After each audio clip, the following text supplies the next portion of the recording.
But I would say in terms of like the actual imagery, I still like the images that we're getting back from Google just released Nano Banana 2, and it's set to be faster and more affordable than Nano Banana Pro. So in today's video, we'll be doing a comparison between this new model versus Gpt-image 1.5 from ChatGPT. Let's go ahead and get started. To do an apples to apples comparison, I'll be pulling some of my recent and more advanced images that we generated using WordRocket, because we do use ChatGPT's 1.5 model on WordRocket. So I'm going to pull the same prompt, as you can see here, because we do save the prompt. I'm going to generate the same image using the new Nano Banana 2 model, and we'll be comparing the outputs. So on the left hand side, we have the image from Gpt-image 1.5, and on the right hand side, we have the image from Nano Banana 2. So if I go ahead and take a look at this image, let me just go ahead and zoom into this. I really like the amount of text that we have, and we can see that there's little to no distortion in the text from the new Nano Banana 2 model.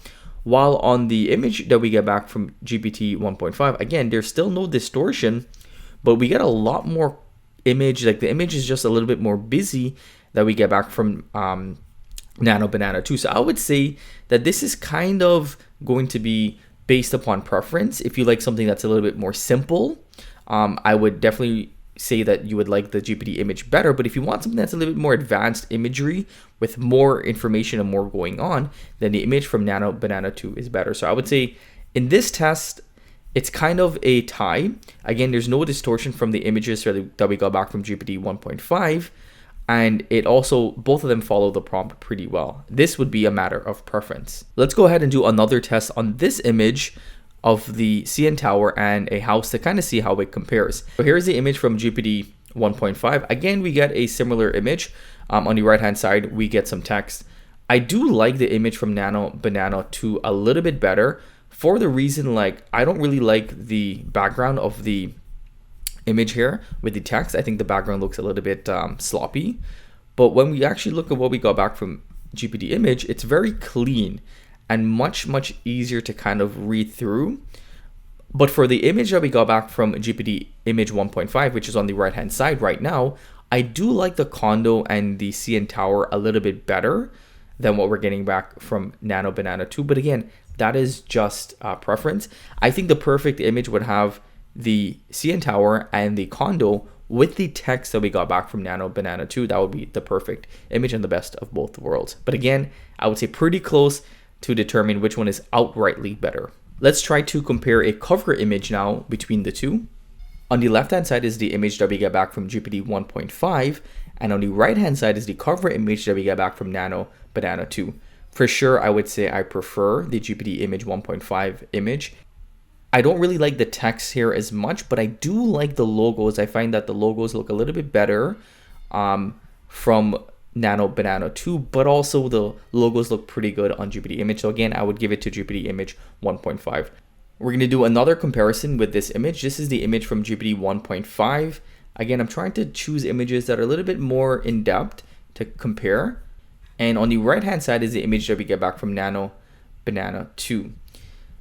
So overall, I would say they're both pretty good, but I'm leaning more towards GPT 1.5 for this example. Again, you guys can take a look at both of these and you can see which ones you like better. But for my preference, I like the image from Gpt-image 1.5.